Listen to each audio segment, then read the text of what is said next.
ladies and gentlemen, welcome to another episode of Pro and Bro Wrestling, episode 29. 29, we're catching up to WrestleMania, baby. Damn, we're almost at our 30s. Almost at our 30s. Dirty man. 30s coming. Arno Telegarta, Mr. No Days Off, Fred Rosser. We are making moves, baby. Yes. Making $1 million moves. And Arno, you know, I got to put myself over. I had a huge show for Brian Kendrick. I did him a favor. He was trained by Shawn Michaels. You know, Shawn Michaels is my favorite. I enjoy Brian. I said, I'll do anything for you, Brian. And I had the opportunity to wrestle his golden boy student. I call him the King.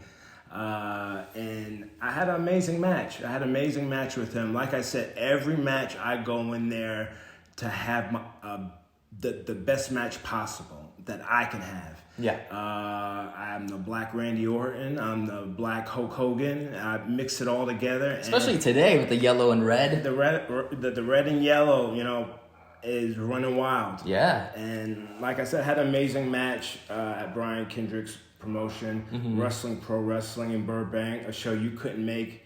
And I was devastated, but the show goes on. You gotta blame Halloween for that. Blame Halloween my ass. You know, I've been doing this 17 plus years, baby, so I don't need anyone in the crowd. I can go in there with no strangers and still get a rise out the crowd, you know? Yeah, for sure. You know, after it's all said and done, people leave out with stiffies after they're done singing. Damn, it's like that, okay. In last week's episode, you know, of Pro Wrestling, we had Ray Jazz, huh? Oh, Ray yeah. Jazz, you surprised me with Ray Jazz, and like he was talking big game. Ooh, like I said, he's young and dumb. You gotta do the Scott Hall fingers when you do that. Ray Jazz, he's young and dumb. He says he's gonna pin me in the first 5 minutes. You know, how I break it down is the young and dumb kid is going to shoot his load in the first 5 minutes. You got a foreplay, baby. Wow. You don't know, you know, I'm like wine. I age gracefully with time. I'm 35 and I feel so alive. And you're going to feel the wrath of Mr. No Days Off, Freddie Rosser. It's coming up too, man. November's right around the corner. It's coming up. I've stopped reverse dieting, slowly increased my carbs. Now I'm about to get cut. I might drop 10 pounds for this. Damn. Your boy might come in November 23rd. Man, 215, 210. Lean, mean, fat, reducing grilling machine. Where are you at right now? I'm like 226. Okay. 226, so it's time for me to get cut. Hey. Ooh, the abs are showing. Boom. It's showing, baby. Before we continue on with this episode, quickly, if you guys are watching us on YouTube, make sure you guys subscribe to our YouTube channel and give us a like and a comment. And if you're listening to us on iTunes, make sure you guys give us a 5-star review if you enjoy what you hear. And leave us a review as well to let us know what we can do better. And speaking on that, I just want to give a quick shout out to our last person who left a review. And his name is, I'm sorry if I'm going to butcher your last name. It's Jay Corriger, and it's called Awesome Listen, and he said, check out the episode with David Benoit. He's around my age, and I watched his father on TV for many years. David has a good head on his shoulder, and I look forward to catching him on TNT, USA, or Fox one day. I don't want to spoil the episode in a review, but it's one of the best episodes you'll hear in the podcast world. # block the hate. Well, exactly. Thank you so much, Jay, for that. That's beautiful, man. Yeah.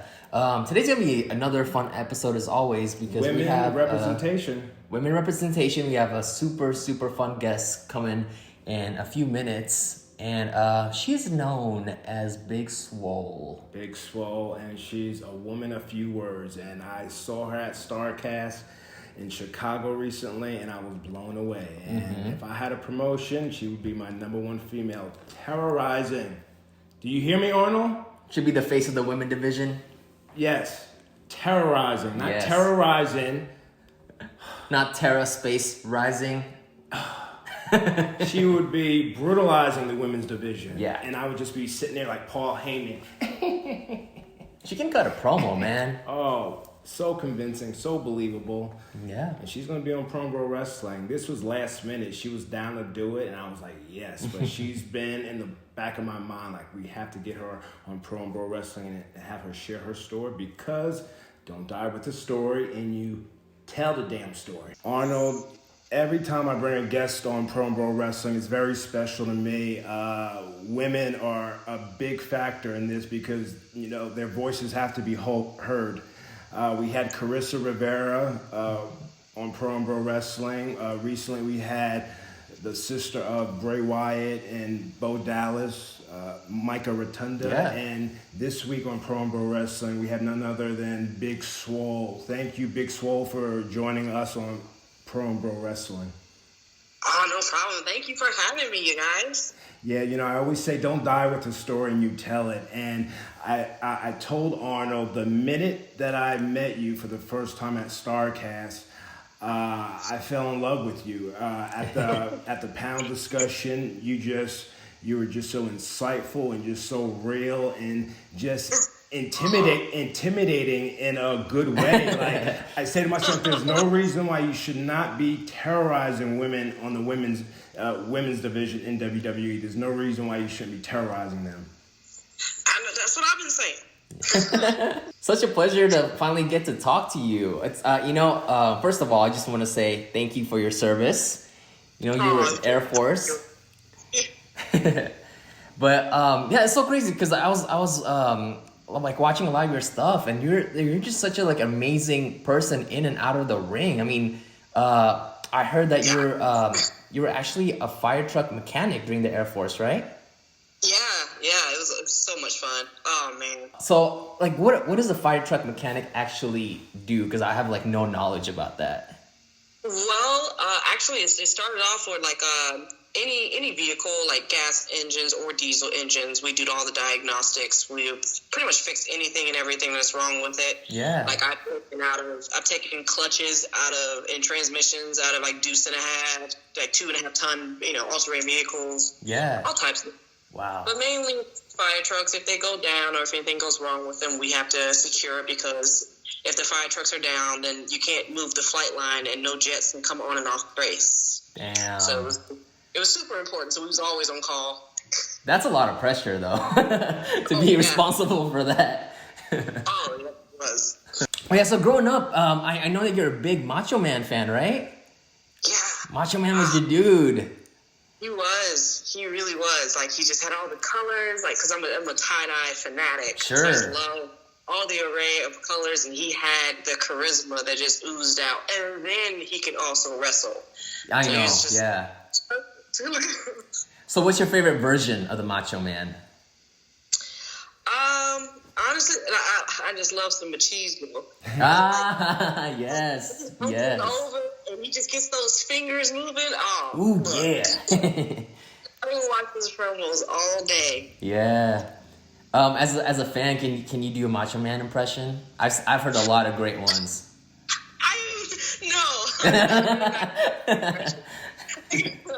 Don't be shy, Big Swole. When I seen you at StarCast, the panel discussion, you had me shaking in my boots. You know, when did you start wrestling? You started when? 2014. Oh, okay. Immediately after, about 6 months after our daughter was born, I started training. I was going to start beforehand, but ended up having AJ. Gotcha. And some of your trainers, George South, he's an OG. Cedric Alexander, who I've crossed paths with in WWE. You've had some great trainers, you know. How has your experience been like working with WWE and everything else? It's actually been pretty good. When I first started and I had like my match with Naya, everything was actually perfect and went in line, and my tryout went well. Mae Young Classic came around. Yes. It's every August something big is usually happening in my life, so that's just like my month. Yeah. Okay. Yeah, like the Mae Young Classic was in August. The Battle Royal for A-Dub was in August. I had a match with Nia Jax in August. That's right. August, it's everything. How was it working with Nia Jax, by the way?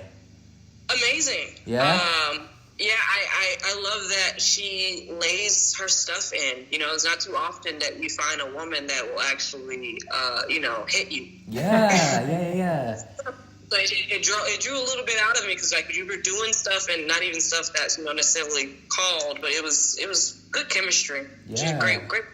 I mean, she came from a great line of like people in the business, and I always refer back to Pat Patterson saying that he has a Samoan that can't work. That's what I was just saying. Like, if you come from that family and you trash, it's something wrong with you. You're the odd person out. The black sheep of the family. Everybody wants to be that. Yeah. So, earlier at the beginning of this podcast, I said, thank you for your service. I have to say that again because not only were you in the Air Force, but you're in the Army. And I think you know what I'm talking about. You're in that BTS Army, aren't you? Yes. That's so crazy because, me and Fred actually started doing a bunch of like BTS video reactions. I'm not really super familiar with BTS, but we started watching it and we just film our reaction. And they are crazy talented. It's crazy. Like it's almost like they're not human, like their dance is always like on point and everything. Right. It's like as a former dancer, like when I first started seeing them, I was like, okay, these guys can move. Yeah. And then on top of that, their lyrics had a message. Oh, do they? Okay, I didn't know that. I never really like translated like their lyrics. You know what I mean? Because just spoke at the UN, and their whole message was about loving yourself. Wow. Yeah, so it's just been reaching all like their millions of fans, and honestly, listening to them is kind of what helped kick me into gear. Because like my favorite song about them is called Tomorrow. Okay. And it's basically about chasing your dreams and just never giving up and think about tomorrow, break down those walls and just continue to go forward. Wow, that's deep. I didn't know that. That's crazy. Yeah, like every day I listen to it, I'd be like, you know what, I gotta get better. I gotta go out there and show them what Big Swole is all about. Sure. Big Swole, I'm missing the picture on this because, like, Arnold knows I have a thing for Asian guys. My last relationship, almost 5 years, was with a Filipino and Puerto Rican guy, so he shows me these videos, and I get so excited. Yeah, Fred starts, like, sweating next to me. I'm like, dude, you gotta cool off, man. I think I saw one of your reaction videos. Yeah. And I really have reaction. I was like, yes, that man is fine. Yeah. And it's so interesting because like the BTS Army, like they're so loyal, you know what I mean? Like they're so passionate about their boys. And like sometimes like during that video, like me and Fred would kind of make like a little remark, like talk about BTS as the video was playing, and they get so mad. They're like, oh, I think you should pause the video when you guys talk because it's very disrespectful to our boys. And I'm like, oh, my bad. That's my bad. I'll get it. Yeah. Go in BTS. So you touched earlier that you're a dancer. You know what's cool? Me and my wife, our first concert that we went to was a Neo concert. And you were actually a background dancer for Neo, which is one of my favorite artists of all time. So I felt like I might have probably seen you on stage before. Actually, no, I wasn't a background dancer for Neo. I did some work with Shaka Khan. Oh, gotcha. Okay. Yeah, now that was dope. But okay. I have met Neo, and we did like a little dance battle in which I ain't gonna tell you who won. Out of all my dance battles, it wasn't my shiniest moment. It happens, Yeah. Gotta cut yourself some slack on that. That's cool. And you also said that one of the reasons that you got into BTS was that like your dad, like he speaks pretty good Korean, right? Oh yeah, he's fluent. Oh, he's fluent. Oh shoot, how did that happen? When he was in the Army, he got stationed in Korea, and his exact words were, he's like, well, I figured if I was going to get some tail for that whole couple months that I was there. For the year that he was there, he said he spent like 2.5, 3 months just only speaking Korean until he got it. And now, that's like one of his best tools. He goes to the job. Yeah. He's like, yep, I'm trilingual. Nice. And they're like, really? Wow. Yeah, I was in Taekwondo, so I can only say a few things like 안녕하십니까 or 감사합니다. Literally like those two things. That's it. Oh, man. Big Swole, I got to talk about representation in the African American community.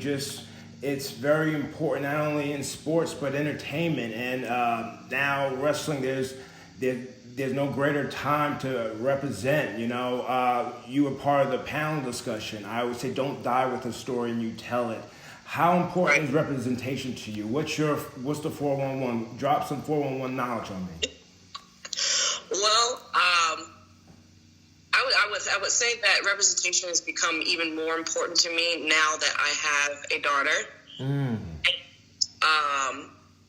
It kind of touched me because I remember her coming home and she got made fun of because of her skin. And she would come up to me and she was like, Mom, I want the peach skin that you have. And that really broke my heart. Mm-hmm. And then literally the same day we were watching wrestling and she was like, Mommy, there's no one on TV that looks like me. Wow. And that it completely crumbled me up. So I started showing her other people and other people in matches and just like skaters, excuse me, and just anything that I could find that would make her feel proud about her skin and herself. And it shocked me because she's only 5 years old and she's already self-aware. Yeah, that's hard. It's such a, I didn't have to deal with that until maybe middle school, or high school. And just having to start from a young age. So I took that and I took her experiences and I said that I have to do better. I took upon myself to lead the charge because someone has to do it. If someone has to speak up, that whole living in fear, not wanting to speak up because opportunities can be taken away. I feel like what is for me is for me, and there's no one that can take that away. Yeah. So no matter what I do, what I say, or how I can act, that change can be brought about and representation can matter, I'm going to do it. That's awesome.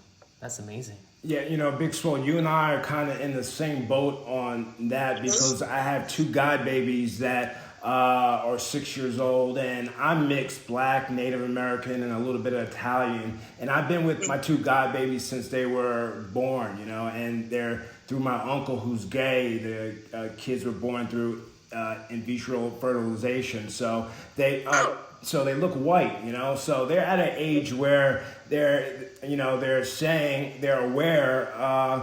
Uncle Freddie, why's your skin so dark? I said, hey, your grandfather has dark skin. We're all a big melting pot. So I'm at that stage with them where they just came to one of my first wrestling shows in Pomona, California, and they got to see me wrestle. And the one twin boy, he's been fighting. So I had to bring him in the ring after the match and tell him that we need more leaders and to not be fighting in school and all that stuff. So, yeah, I'm in the same boat as you, especially when it comes to, letting them know that, respect everyone. When I speak to kids all over the world, I say have empathy for one another. Learn about different cultures. Learn about different ethnicities. Mm-hmm. Because there's more than one world out there. Yeah, exactly. More than just your life and your experiences, and people need to be willing and open to listen and actively listen. Yeah. So they can understand and comprehend other people's worlds. Yeah. So Fred mentioned about his experience with you in StarCast. Do you do a lot of those panels? No, that was my first one. Oh, was it? Okay. I saw the one from the other StarCast, and I was like, you know what? I am going to work hard so that next time they do this, I'm going to be a part of this because I feel like I have something to say. Yeah. Big Swole, the minute I saw you, I said to myself, I'm a good judge of character, and I'm just all about not only, doing what I love, but also coaching. I love coaching, and if I were a scout and I had a promotion, you would be one of my signees because you bring it, you bring it, and that's what it's all about. And you're not only intimidating, but you're beautiful, you're powerful. Like, oh my, like you remind me of Jackie or Jazz. You know what I mean? Oh, But turned up. But I gotta be Swole. say that again. I said I gotta be Big Swole. Yes, Exactly. yeah. Exactly. So, like, I mean, I had to get you on my podcast, Like I said, don't die with the story and you tell it, When it comes to injuries, have you dealt with any injuries? Actually, all of my injuries have come from the fact that I have Crohn's disease. Oh, okay. Yes. What is that exactly?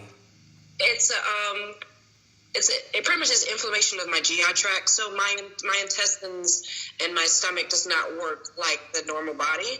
Excuse me. So my red blood cells, they're being kind of killed off by my white blood cells because it can't differentiate between the Crohn's disease and the red blood cells. So it's like I just get sick a lot, and I have to watch what I eat. No red meat or anything like that. Lots of dietary restrictions. Wow. Yeah. That's nuts. If I'm not mistaken, I think that's one of the reasons why Daniel Bryan also went vegan, because he has that. I feel like he has that too. Where he's not able to eat red meat. That's crazy. Do you miss red meat?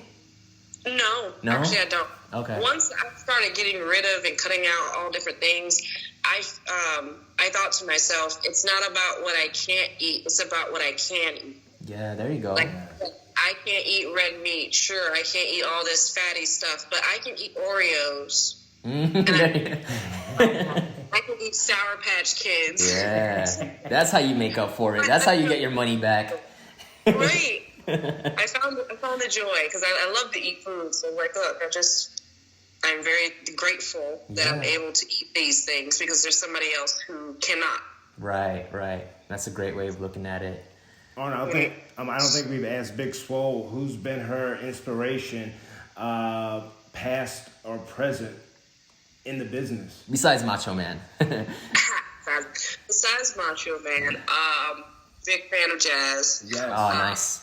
Yeah, wonderful person, wonderful human being, wonderful performer. I loved her intensity. Yes. I've said it before. I'm a huge Kyle O'Reilly fan.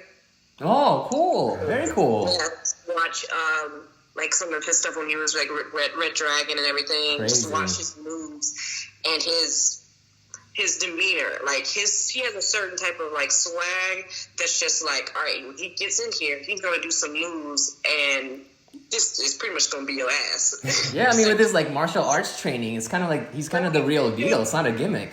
Yeah, so he's like mixing different things, and I've always loved his style. So like I try to mix, as I say, sprinkle a little bit of Donnie in there. Yeah. Yes. That's into awesome. my wrestling and transitions. So Yeah. I was watching one of your not recent actually, I think it was like a year ago, one of your interviews, and you said at that time that your dream match was Mercedes Martinez. Is that still the case right now? I wrestled her. Oh, did you? Okay. I did at Rise. I believe it was in March. It was my first match back from my break because I had got sick beforehand earlier this year, and it was amazing. Like I would still love to wrestle her again. Yeah. Actually, I am wrestling her again on Saturday. Oh, okay, nice. Yeah, we're main eventing Shimmer. It's Nicole Savoy and I, so Big Swole, Little Swole versus Mercedes Martinez and Killin and Melissa for the Shimmer tag team titles. Sick, nice. You mentioned earlier when you were in StarCast, when you were there, were you starstruck? Like, were you just like around like all these iconic legends that you've been watching as you were a kid? Because I feel like I would be if I see like Eric Bischoff walking around, Well, funny thing is that my life has been full of celebrities. That's which true. is crazy enough. Like I lived pretty much in the same neighborhood as Hulk Hogan. Oh so my God. I've met Macho Man. I've met, Luna, rest her soul. I've met pretty much almost everybody. Jeez. And even outside of wrestling, I've met Sandra Bullock, Angela Bassett. Oh man, so you're like immune to celebrities. Yeah. I met Obama, touched my shoulder, and I was No crying. way. That's what struck type of thing, Yeah. But no, it was actually just great to be in the midst of all those legends. Because there's a whole bunch of people. They could have asked anybody to be there and anybody to sign and anybody to be a part of it, but they asked me. Right. So as they should. I was just humbled just to be there and to be a part of it and to be considered among, everyone that was there. Sure. It's funny you mentioned Angela Bassett. She's one of my favorite actresses. You kind of remind me of Angela Bassett. She's a strong woman. Exactly. And she doesn't age. I feel like she's a vampire. What the heck? No. How does that happen? She got good genes. Yeah. She literally looks the same. And from like the 90s, like till now, I'm like, what's your skin regimen? Like, what are you hiding? Big Swole, do you like tag teaming or do you like singles? You like getting in their ass by yourself? Actually, I like tag teams. I like tagging more often now. I just like the dynamic of telling that it's a different story that you get to tell instead of, regular roller coaster. Yeah. Like, this nice big dips in it, Yeah. And plus, it gives me a time to really work a lot on, like, my selling. Sure. So that's why I love tags. I love the comeback. I love the energy of it. And plus, I just love swagging out with my girl, Agua Ferreira. There you go. It's like, it's something when you got, like, your trio and you're doing good work with your friends. Yeah. Yeah. And that's what it's supposed to be, Like, it's supposed to be fun at the end of the day, It is, like, people get in this business because it's their passion. They want to do it. No one's forcing them to be a wrestler. So if you're not having fun anymore, it's like, what's the point? It's not even worth it. You're putting your body on the line every day. So if it's not something you thoroughly enjoyed, get out. Right. With all these wrestling companies, with like New Japan, Impact, AEW, Ring of Honor, WWE, what's your main goal? Like, where do you want to be for a long period of time? I want to be wherever they're going to give me the most power. I like that answer. I like that answer. Damn it. Yeah. Money comes and goes, and people, you can give money to somebody and tell them to do something, and they'll do it. Yeah. Give them money. Right. But if I have power and I tell you to do something, you're going to do it because I have power. Damn. Wow. What And an the answer. most money and power and money is synonymous. Wow. So yeah. Yeah, that's a great answer. What's your favorite movie? My favorite movie? Yeah. Oh, The 5 Heartbeats. Oh, I haven't seen it. The 5 Heartbeats. Do yourself a favor and watch The 5 Heartbeats. It's by Robert Townsend, and it's the most amazing, coolest movie ever. And it has music, and it's about this fictional band that goes through stardom. And it's kind of like, very Motown era. Is it new or old? No, it's old. Okay. It's old. I used to watch it all the time when I was 3 years old. I shouldn't have been watching it. But I would quote the movie all the time, and my parents just thought it was the most amazing thing. So it's... Oh, wow. That's amazing. Really good movie. Wow. Big Swole, I got to ask you, what's the best piece of advice that you would give anyone in the African-American community or anyone that's struggling with, themselves? What's the best piece of advice that you would give anybody? Have you tried Jesus? Yeah. Yeah. That would literally be my first answer. Like, just try it. Yeah. Hey, may work, maybe not. But outside of that, if you're struggling with yourself, I would suggest to just take a step back. because most people are just so enamored with their life and with everything, and it's causing so much stress. And some people just don't know like the factors that stress can play on your life, and how things can just trickle on down. Take a day, breathe, go outside, go walk your dog, go out to the park. You know, just do something that brings you pure joy. Yeah, I like that. That's true. You know, because sometimes it's those steady moments where you'll hear the answers that you need. Yeah, you're right. You need that silence to hear. Yeah, that, you need that silence. Sometimes it's just go, go, go. You know, even if it's just, hey, you're at work, take time. 5 minutes, go to the bathroom, breathe, inhale, exhale. Yeah. That's a great advice. You know, you talked about your husband a little bit, Cedric, earlier. How'd you guys meet? I met him at a Pro Evolution show. Okay. Pro Wrestling Eve, not Pro Wrestling Eve, but it was in Concord, North Carolina. And my friend Robin, he needed to go there for that show. Okay. And I told him about because I'm a nice friend. Little punk didn't tell me that it was 3 hours away. Oh my God. And at the time, I had a straight 6, and he didn't know how to drive stick shift. So, so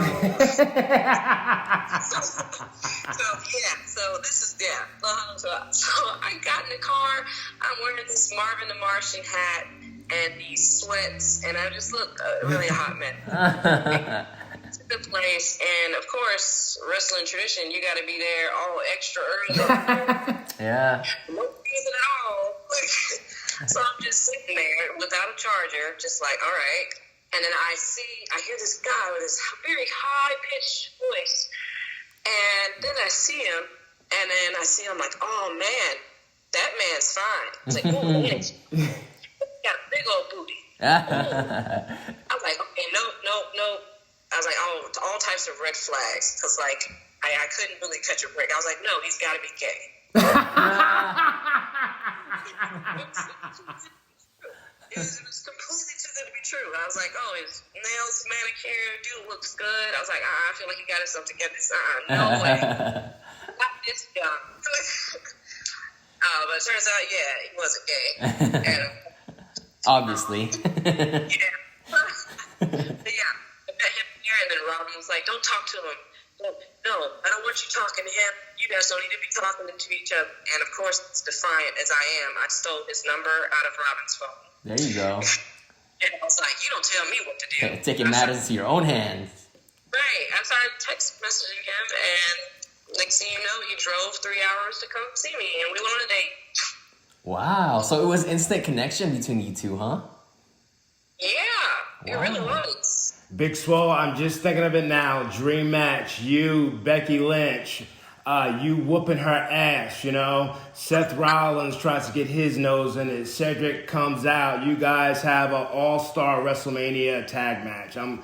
That's my dream match. I can dig it. I can go along with that. You know what I mean? So you see what I'm talking about? See, if I was part of the writing team, the producing team, maybe in the future, that's what I would fucking call for. You know what I mean?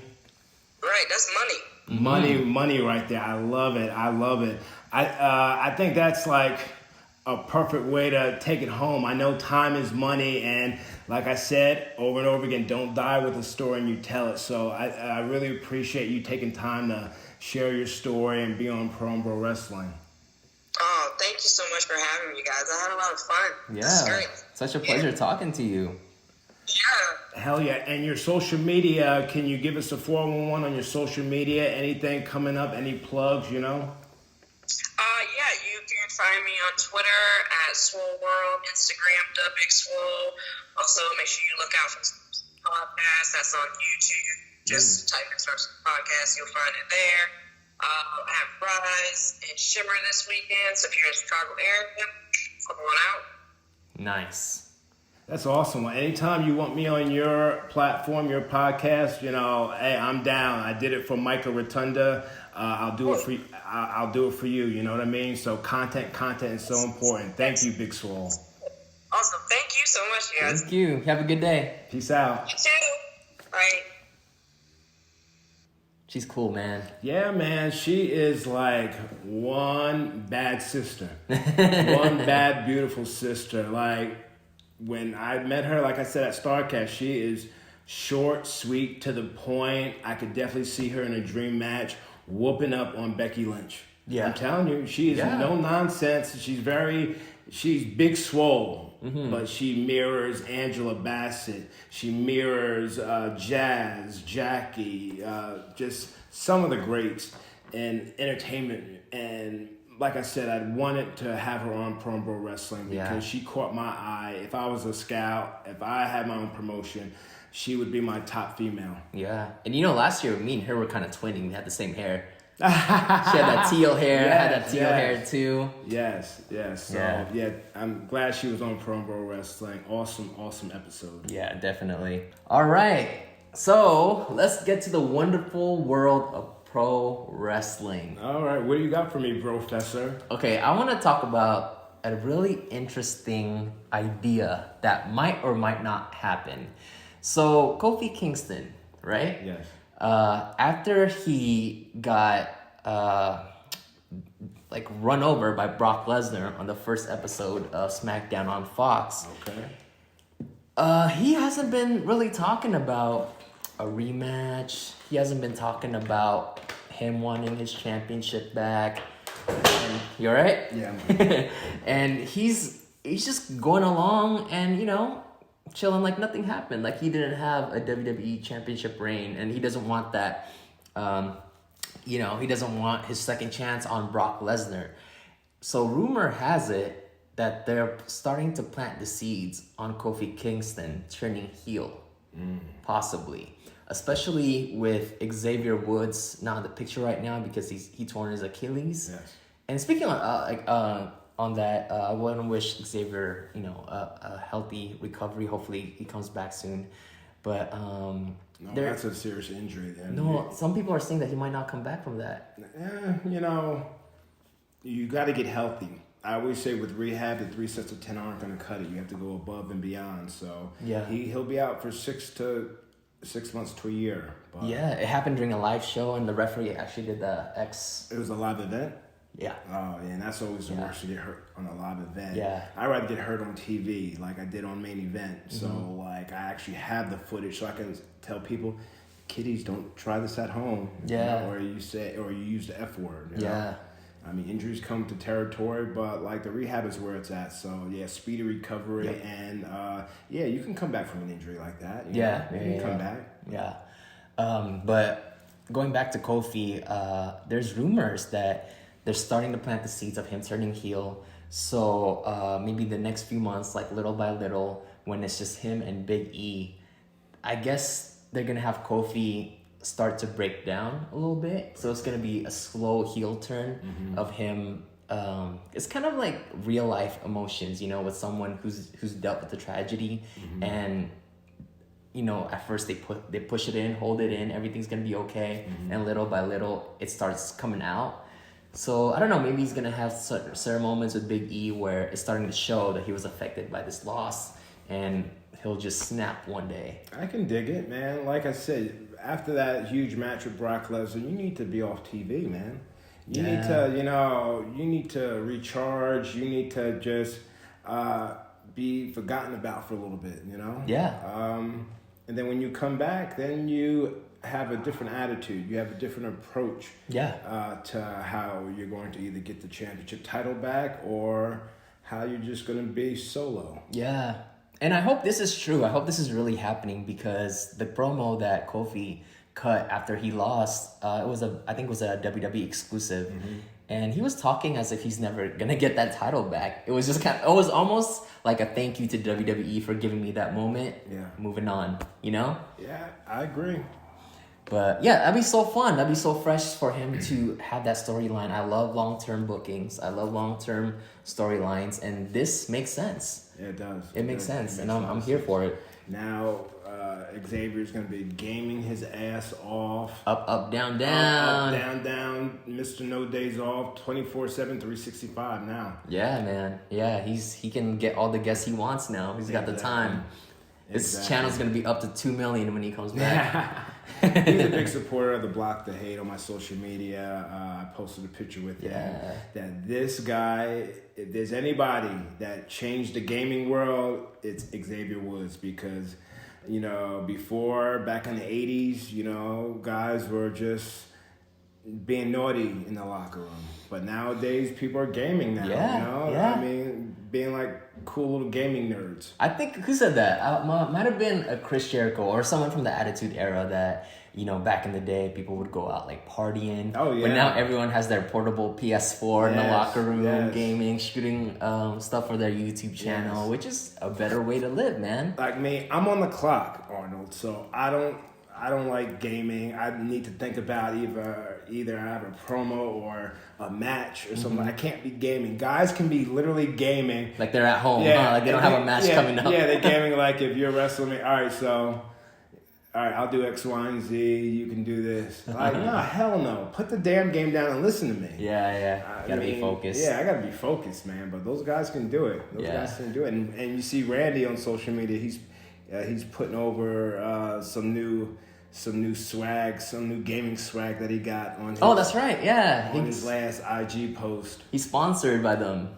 I think. But I saw that, man. He's sponsored by them? I mean, if for him to give them a shout out like that, I don't think he'll do product placements if it's not sponsored. Yeah, that's cool. I mean, he had the game, he had the whole setup, holding it up like that. Has to be, but it's cool, man. And speaking of my dude Randy Orton, did you see how he spiked? Oh my God, like the craziest RKO. I can't watch it. But what I'm thinking is when Randy Orton spiked Ricochet, did you see Randy when he kind of like flipped him over and he was like, you know, yelling and he was like talking to Hulk Hogan, and then he's like, it almost looked like he had that Kofi Kingston moment, like stupid. Yeah, it's almost like Randy's like saying, "Hey man, don't try to be fancy, man. Just take the RKO instead of spiking yourself."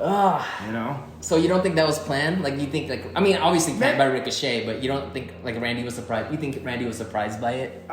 Who knows? Yeah. Who knows? But it just looked good. It looked good. It looked disgusting, man. It looked like Ricochet took his own head off. It was gross. I can't watch it again. I hate anything with the neck. I hated that. But it looked brutal, just so brutal. Yes. And that was a crazy segment. They're really hyping up the whole Team Hogan and Team Flair because Crown Jewel's coming up this Thursday. By the time you guys are watching this, probably next Monday. So Crown Jewel already happened.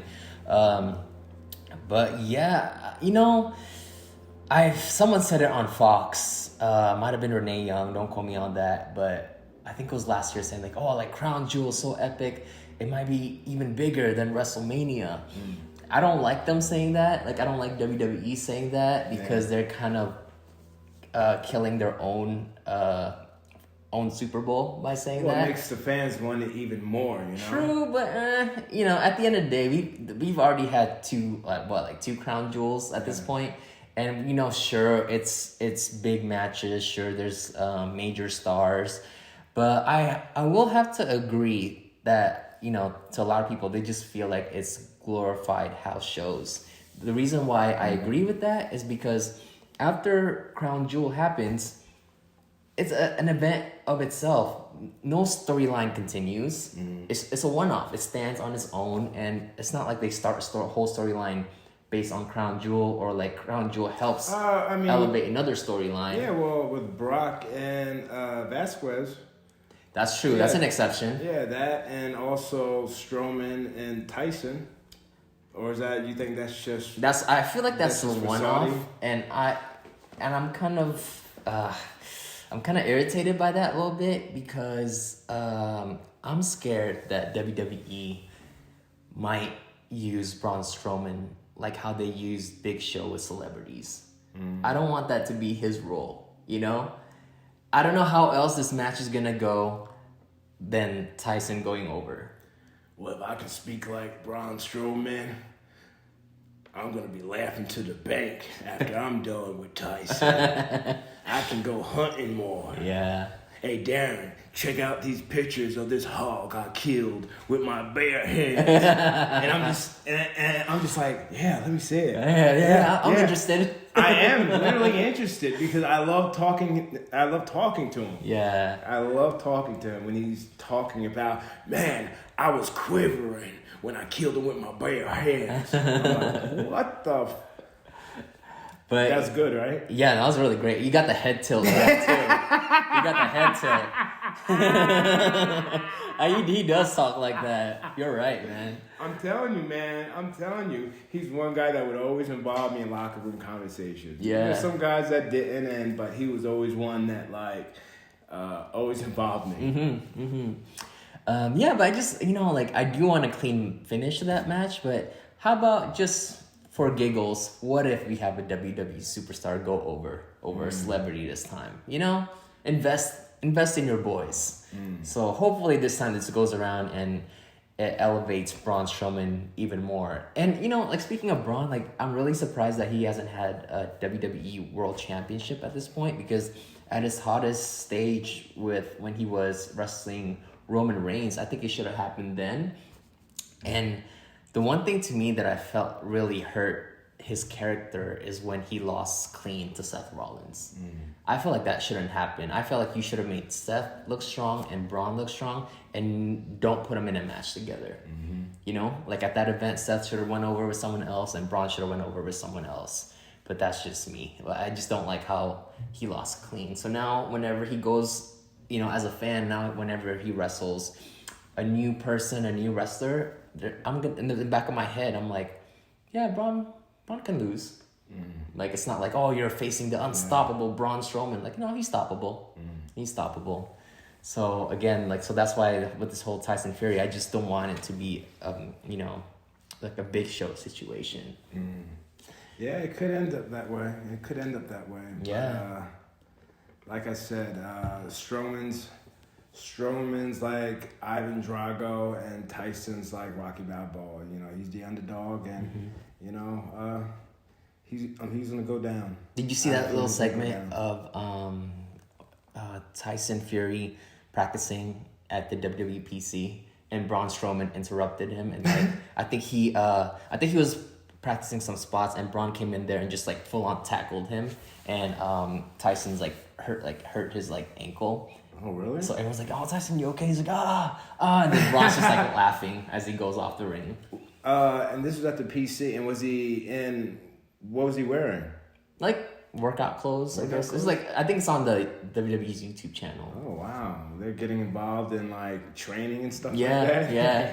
And Braun's just laughing it off, ha ha ha, as he's going off the ring. That's funny. Why would he be at the PC? I know, right? What's he doing there? They should be showing videos of Tyson serious fast videos of him preparing for Strowman. Yeah, that's true. Strowman should be doing some boxing. You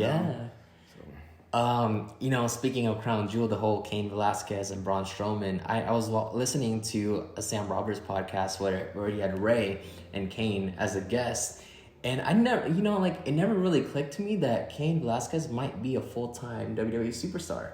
I think he's for the long haul. Is he? I think so. Because he was talking about, he was watching, I think it was last year, Survivor Series or something like that, where the one that we were at. Yeah, might have been that. Yeah, well, he was there because Ronda Rousey was there, and he wanted to support her. But as he was watching the show, he said that he felt like a little kid again, falling back in love with wrestling, and it's something that he wanted to do. And that's when he decided to pursue it. But if it's full time, that's gonna be really tough. If they have a deal where he can bring his family on the road, that's fine and dandy. Yeah. But it's tough. It's tough being on the road full time, especially if you have a family. But that's cool for WWE. What an asset they would gain if Velasquez is full time. They have another legit fighter. They have their own McGregor that they can that they kind of control, Yeah, it's really, really cool. And it's funny, you got Tyson, you got also talks that I'm hearing, Daniel Cormier. I didn't hear about this. He's a UFC guy. Okay. Looking to, and he fought Brock at heavyweight. Who won? I think Brock I think Brock. They both fought a bunch of times. I think. Okay. I don't know their record, Professor. I have to look it up, but they They're not fought, UFC guys. Yeah. Sorry. But a lot of UFC guys making that transition because of that Saudi money, baby. Yeah, That's what I'm hearing. That Saudi money, they can get anyone to go out there. Yeah. And also the whole like Team Hogan and Team Flair should be really interesting. And they had Drew McIntyre do a leg drop on Raw. You know? Oh goodness. Trying like a little tongue in cheek there for Hogan. But I think that took place on SmackDown. And speaking on SmackDown, they suffered really bad in the ratings. I heard. I've been hearing. Like drop more than half. Yeah. So the previous SmackDown, it was like 2 mil something, right? Guess how much they dropped? How many people do you think was watching SmackDown?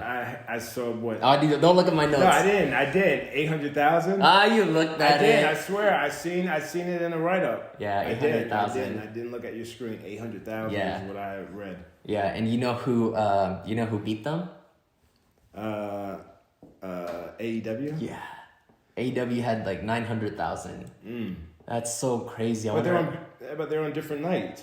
Yeah, but I'm just saying, like they were saying that SmackDown's rating was so low that AEW Dynamite was actually even better last week. Well, their ratings have been going down too, huh?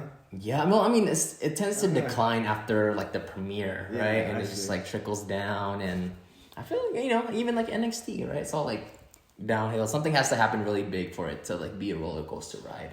Yeah, well, NXT is shaking things off with the Prince. Oh my God, man. The Prince. I showed Hart that footage so many times. I thought it was very well played out. So fast when he did the kick to Johnny Gargano. The kick and then the moment. Yeah. The moment you just... And the other guys were just Undisputed Era, Undisputed Era were just beating up on... Who are they beating Johnny up on? Gargano and Tommaso. Yeah, beating up on Tommaso, but Gargano took that kick to the outside. Moments. Yeah. Moments. That's what I'm talking about. Moments where Finn is not doing anything. He goes to the outside and then he explodes, you know? Dude, I promise. Beautifully played out. If they do a career highlight of Finn Balor, it will be him winning the Universal Championship, him winning the NXT Championship, and that kick.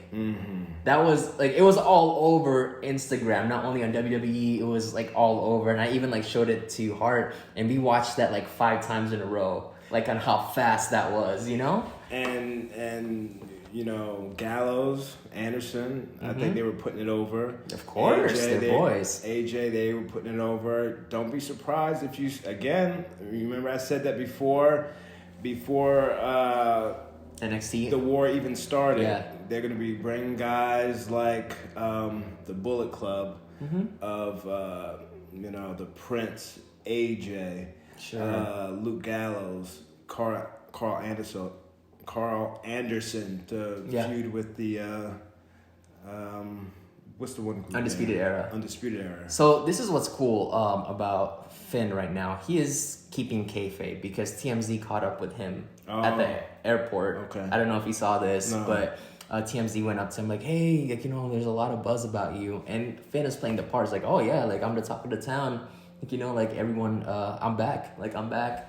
And they're saying like, oh, did you hear that Carl Anderson, like the OC, and he's like, the OC, Orange County? He's like, no, the OC, like, oh yeah, the OC wants to do something with you. He's like, of course, everyone wants to have something to do with me. I'm Finn Balor, and like he's definitely playing that role. And he was like, as he was like walking to his car. And not only did he play the role there, but also on Fox. Yeah, I haven't actually seen that one. I saw it, man. I thought it was really good. Yeah, what did he say? He said, Raw and SmackDown is just like Hollywood. It's easy to hide. Yeah, I caught that. But NXT, it's like Broadway. There's no room to hide. Yeah. So I love that analogy, and that analogy's been getting a lot of exposure. And he said it beautifully, And I also love that he said that his future is his past. His future is his past, and I love the way he says it. It's funny when did my show for Brian Kendrick, of all people, a huge fan of me, and I'm a huge fan of her. And she's a huge fan of Brian Kendrick. Lillian Garcia was in the house. Oh, cool. Nice. So she was a big surprise to see. And she knew I was going to be on the show, so she didn't contact me to say that she was going to be there. She wanted to surprise me. That's so nice. We were talking, and she said, would I ever go back to WWE? And I told her my stories, our encounter with Vince McMahon, my encounter with Triple H, and I told her, I'm an NXT original, You are, and yeah. she was like, Absolutely. you know what, you should contact him again and see if you can go back to NXT, because you are an NXT original. And, I thought about it, and I can reach out to him again. She's like, you have to reach out to him. I told her that we had our encounter, but I had to be a little bit more forward. So yeah, I don't know. We'll see. But I think that would be kind of cool to do some stuff in NXT. Of course. A lot of wrestling. Like I said, I've been having some of my best matches. Yeah. Being on the independents, quality over quantity. I'm not wrestling every weekend. I'm doing a little bit of this, a little bit of that. Sure. So 2020 is going to be big. Yeah. My goal is hopefully to get signed to a major company. So we'll see. Yes. And with NXT and AW, they're really butting heads right now, man, with the back and forth with Seth Rollins and Jim Ross. You heard about that, right? Yeah. Seth called AW the minor leagues, and Jim Ross said, well, Seth is a super talented person, and for him to say that, it's kind of obviously distasteful, and Jim Ross threw in his jab there saying, I hope he'll be as over as his girlfriend one day. And I think Chris Jericho also commented on that, saying NXT is actually the minor league, because NXT are full of wrestlers in their roster that's kind of early in their careers, whereas AW has legit legends like Chris Jericho, Jon Moxley, Cody Rhodes. So he's saying, NXT is the minor league, actually. Yeah, I can see that, but you've got guys in NXT that have been around as long as me. Yeah, Cassius Ohno. Yeah, probably longer, 20 years, you know, and they're just now getting their break. Mm-hmm. So getting that TV time. The guys in AEW, Jericho has a lot of TV time. Yeah. Gold does. Mm-hmm. Moxley. Yeah. Another wrestler that I want to talk about is Shorty G, formerly known as Chad Gable. Okay. So they totally rebranded him, and I kind of like how they did it, because they did it slowly. When he was still full on Chad Gable with the tights, they would have people like Shelton Benjamin teasing him for being short, I can't see you, where are you? And at first I'm like, I don't get it. Well, in 2019, why are you poking fun at a small wrestler? That's so early 90s, so 80s, everyone is smaller now. I don't get that. Yeah. So I guess they were just starting to plant the seed on this character change, because at first he started calling, he didn't call. Someone called him Shorty Gable, and he was Shorty Gable for a while, and then he actually shortened his own name. He got on the mic and he was like, actually, call me Shorty G. So he's full on Shorty G, new gear, no longer tights. Now he's wearing basketball shorts and a basketball jersey, and he looks like a basketball player now, full on. It's a Shorty G on his jersey, shorts, and he has the shooter sleeves. And if it's someone else, I would be like, no, this is a cheesy storyline. But since it's Chad Gable, I think it can work, because you believe in it, because he could pull off a gimmick like that, because he's the real deal. Mm-hmm. Just like Kurt Angle, I feel like with Kurt Angle, doing the whole milk thing, and he could pull that stuff off, because at the end of the day, he's the real deal. Shorty G has background amateur wrestling, and I think he was in the Olympics. He represented the U.S. in the Olympics, so sure, entertain all you want, because the fans know at the end of the day, when it comes down to it, you're the real deal. Well, just like anything, you got to get that machine behind you. Yeah. When you get that machine behind you, then the people buy into it. And rumors has it that Vince was the one that took a liking to him and wanted to give him that push. And the biggest controversy that happened this week is we all know the whole Jordan Miles situation. It's nuts, man. Like, when I first saw the shirt, I kind of thought that this was like, there's no way that's real, right? Like someone made this, right? And then I saw that he put WWE on blast. I think it was like on Twitter, and WWE claimed that Jordan actually approved the shirt because WWE said that, we always make sure that superstars have a hands-on before we sell it. And now they're saying not that... With me. Not with you, huh? No, but keep going. But now, rumor has it that Vince is pissed because instead of contacting WWE directly, he took it to public. So now everyone knows about it, and Vince might terminate his contract, which is even like a worse look for WWE, right? What are your thoughts on that? I've been told that. I've been told that. Contact us first before you do something that drastic. Mm-hmm. Yeah. With the being put on Saudi mm-hmm. and then taken off. Mm-hmm. I said, why are we going over there? I said, # millions of dollars. And yeah. then from the social media people, oh, Fred, can you take down that tweet? No. Whoever has a problem with it can contact me. Mm-hmm. Then I got that, what area code is that? Anyway, I got an area code from where the King of Kings is from, originally from, I think, Connecticut? Rhode Island or somewhere. Oh, Rhode Island? Somewhere in the northeast. And, can you take that tweet down? And I said, no, I mean, I'm hurt that I'm being taken off. I was crying wolf, Yeah. I'm hurt I'm being taken off Saudi. But, yeah, I mean... And what was interesting to me about your story is actually the Shane McMahon incident. When you guys were like in the cafeteria and you were complaining about that, and Shane was kind of like, huh, oh, that's what you think, huh? Oh. Yeah.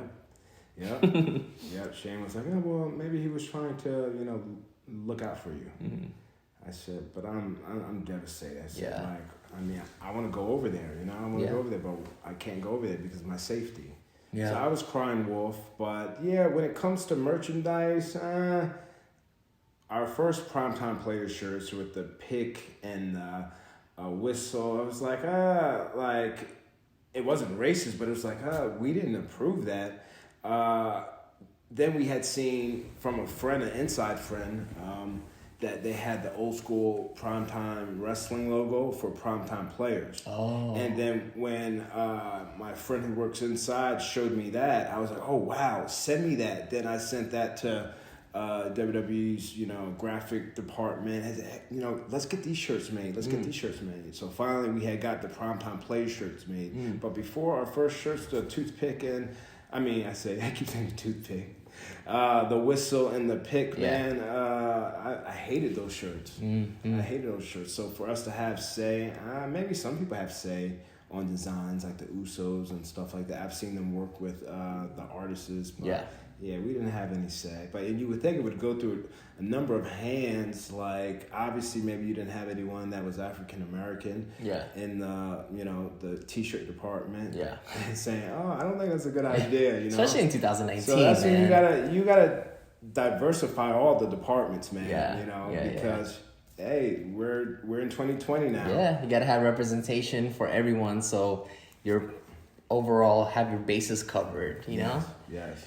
The last thing I want to talk about might not be something that's super interesting to you, but there's been so many complaints about the WWE 2K20 game with all the glitches that's been happening, and it got to the point where 2K20 actually apologized on their Instagram account, saying like, "Oh, we've heard your concerns that some of the players are having, and just to let you know, there's gonna be a relaunch or whatever, reboot in 2 weeks or everything." But so I think the reason why that happened is because there's actually a new company that's involved in the game, and it's not the same as 2K19 to 2K18, and they pushed it, you know, like they wanted to meet the deadline, that they pushed it out when it wasn't fully ready. And there's so many videos of the funny glitches that's been happening. Like there's one where Charlotte is doing the figure 8 and the referee is behind her, and it looked like they were in a very compromising position. Really? Yeah, like looked like the referee was humping her from the back. What? And you know, there's videos of Becky Lynch with like a red beard because the hair goes through and everything, and it's kind of hilarious. But a lot of people are pissed. A lot of people want their money back, so they're definitely fixing that. And yeah, it's crazy how it got so bad that it made WWE 2K20 actually apologize. I know from firsthand experience about how things are being rushed, you know, not only with me, but just in production in general. Like to turn over videos, especially if they have a pay-per-view, and you have to do highlight videos. Those people are working at night, you know, to create all that stuff for the next day. So I know people that have left a job after months, you know, of stress and anxiety and taking antidepressants. Damn. It's a lot of pressure, man. A lot of pressure. This is like, you know, as much as I love wrestling, as much as I love WWE, I don't think I could ever be a full-time WWE employee. They have antidepressants. They have the Fox deal. They have the podcast. We got to get on that as a team. Yeah, I'm down. No, I'm down for that if it's like one location once a week. Like but you got one location, but we got to travel every week. Okay, that would be the most of it. That would be the most of it. I'll compromise for that, but once a week to wherever TV's at, so you get to see the world. You know. Yeah. So like 3 days out of the week, I'll constantly like traveling. I mean, pretty much. And then you do the podcast. The trio, you and I and Corey Graves. Yeah. Oh yeah. Yeah. No, actually, I'll be down. I would be down for that. Now you would be I say it like WWE's like begging for my service. I'm like, maybe WWE, maybe. They need to diversify. That's true. Not even with the African American community, but also with the Asian community. Yes, I'll be a way better reporter than what's his name? What's his name? From Kai Tai. He like hanging out with John Cena. Yeah, I know. It's good. I'll be a better reporter than that guy. Man, you got me freezing up. Yeah. But yeah, man. I think that does it for this episode. We covered a lot. Yeah, I'll be a better reporter than Funaki, man. Yeah, we couldn't. Come on. We couldn't end on a note like that. Funaki, but Funaki's a nice dude, man. Really That's what I hear. Yeah. A really nice dude. Always kind to me. But yeah, man, they need to have a young face on there. You know, you look like you're in your 30s, baby, but you make your 20s jealous of your 30s. You know? So, Thank you, man. Yeah, that's why I brought you backstage so people can see you. You know? Yeah. Hopefully it won't be the last time, right? Oh, no, man. Unless, after, again, it's hit or miss. Sure. It's hit or miss, so if we go back, I might not be invited. We'll see. No, they all love you over there, man. Vince gave you a hug. Vince, if you're into Vince, there's no one that can, turn you down back there. But this has been a super fun episode. I love the interview that we had with Big Swole, such a chill person. And we have a lot in common with her, man, with the whole BTS thing. And I didn't mention this with her earlier, but one of the places she wants to visit is Japan. And I also want to visit Japan. Wow. I thought she would have been there already. I know, right? Maybe she has, because that info was last year. So maybe she's been there at this point. Yeah. But thank you guys so much for watching. This has been always so fun for us to do. And man, I can't wait to see what other stuff goes down in the next episode, because by the time I record, Crown Jewel has passed. Yes. And there's going to be a lot happening for that event. So that's it, guys. Thank you for watching. And until then, block the hate, baby. Salute the great. See you guys next week.